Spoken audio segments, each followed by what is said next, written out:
In a previous lesson, we learned how to create a project.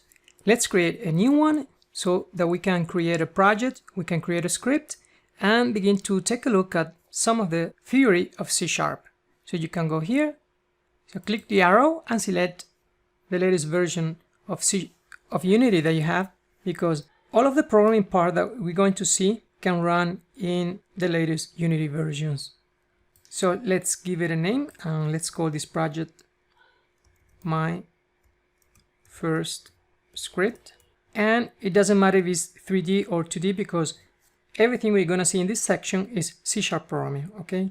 And everything is useful and valid for whatever type of video game we're building. So let's choose 2D and let's click create.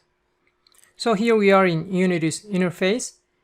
We saw before how to create a script, and we're going to do the same thing again just to take a look at the code. But this time we're going to organize our scripts in a folder, because if we create a lot of scripts here directly into assets, the project becomes unorganized.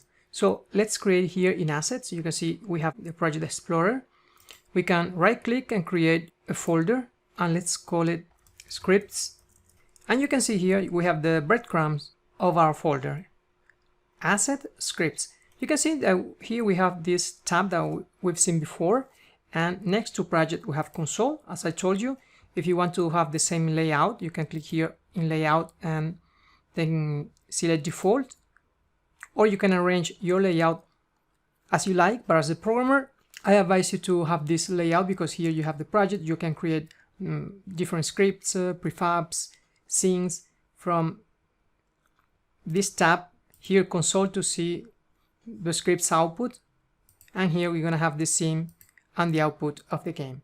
Anyway, feel free to play around with your interface. You can, for example, change the layout. You can, for example, drag this hierarchy and put it in here if you want, for example, next to project, or you can put it to the left and to have project here, so that you have everything nearby and you have more room for your game or more room for your scene. And at any time you can take it back again and put it wherever you want. You can also click here in these three dots and you can lock the tab, you can maximize, you can close the tab, or you can add some new tabs. You can also resize. You can see here the two-headed arrows to resize your panels. Okay, let's double click scripts and let's create our first script. So remember that we can right click, then create a C# script, and let's call it my first script. If you pressed enter when you created the script is going to be opened automatically by Visual Studio Code if you have chosen Visual Studio Code as your default editor. Let's take a look.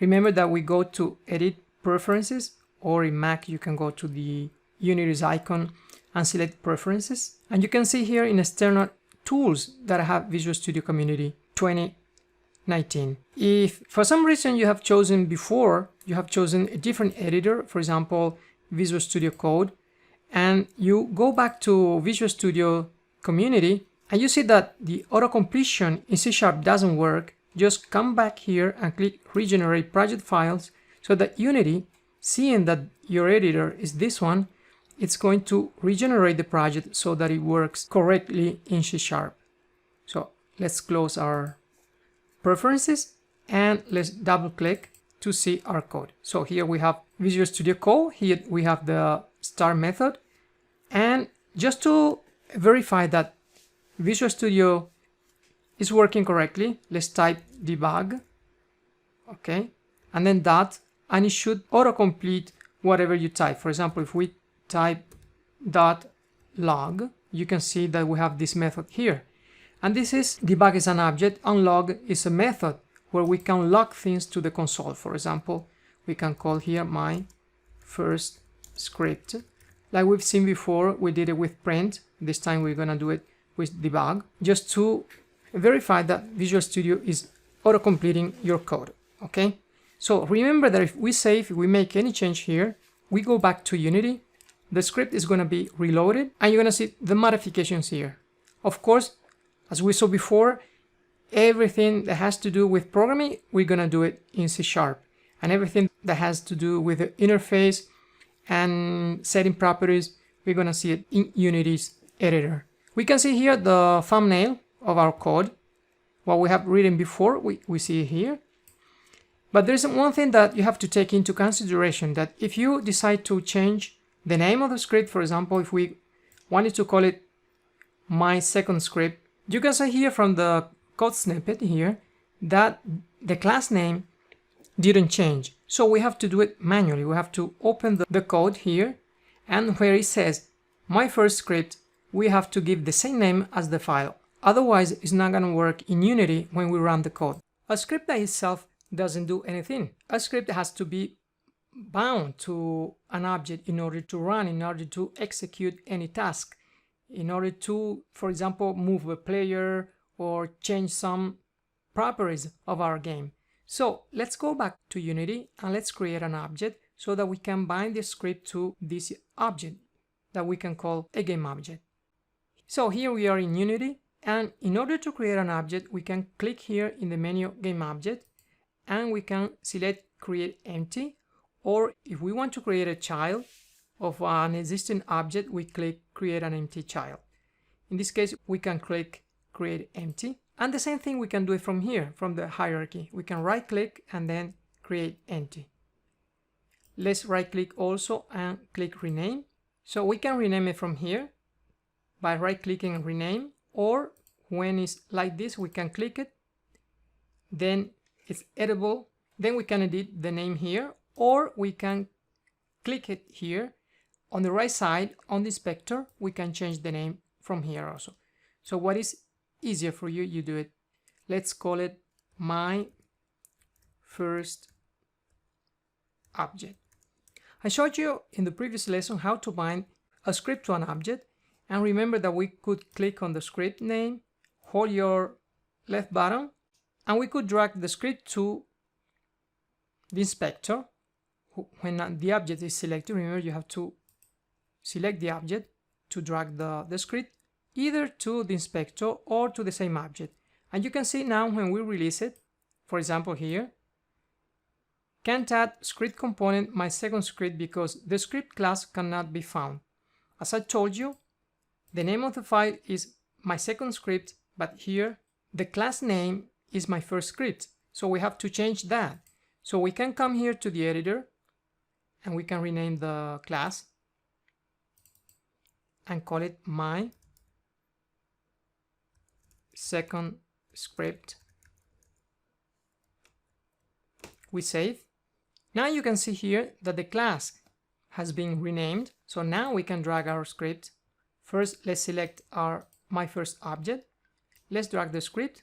And now we have the script bound to our object. And then by clicking play, we can see here that we have the message, my first script. Also clicking on the console tab, we can see my first script. This green color you're seeing now when we click to play comes from Edit, Preferences, and then you can go here to Colors, and then you can choose a background for every part of the interface that you can modify here. For example, here for Play Mode Tint, you can see here in General, Play Mode Tint, I have this color so that I realize when I'm playing the game, this color is telling me that I'm playing the game. So if I stop the game, you can see that the color changes. So this is one of the tricks to know that we are on play mode instead of editing mode. So let's stop the game. And another way to add a script to an object is by clicking here, Add Component. And here, for example, automatically it chooses the only script that we have, that is called my first script. Oh, that was the last one that we selected here.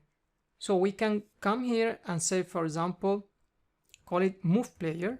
And you can see that Unity doesn't find an object, a component with that name, and it suggests to add it as a new script. So we can click here, and you can see that it gives that name. What we typed, it would be the name, but we have the chance also to change it here. And then we click Create and Add. And you can see that we have my second script and Move Player. You don't see here move player in scripts. Why? Because it is created by default into the access folder. So we can click it and drag it to the script folder. And now we can also open move player. Let's also add a message to this start. So when the game starts and this object is used, both scripts will be run. So let's write debug.log and let's write move player script. Remember, we finish the sentence with a semicolon, then we save the file, then the file is reloaded by Unity, and now we can play it again. And here in the console we should see two different scripts, move player script and my first script. Later on we're going to see how to change the order of the script. For example, if we go here to edit project settings, and you can see this choice here, script execution order, and if we click here on the plus sign, you can see all the scripts that we can add. Here we can, for example, put my second script in this order, and then we can add move player. Okay, and then we can give a priority to every one of them. We can click apply. Let's close this window and let's clear the console. So let's run our code again, and now you can see my first script and then move player script. So as you can see, we can bind different scripts to our objects, but not only that, we can also bind these scripts to some other object. For example, we could also bind these scripts to the camera. Okay, so we can click also on main camera. We can click also add component. We can add move player. We can click add component, and we can look for my second script and add it also to the camera.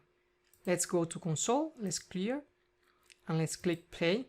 Okay, now you can see that we have my first script run for the main camera.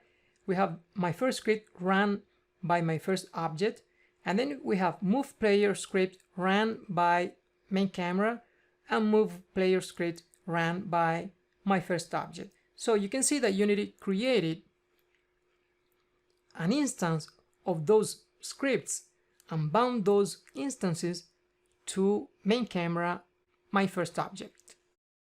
So these words, class, instance, might seem big words, but you're gonna see later on when we're going to go deeper into C#, you're going to better understand all these terms.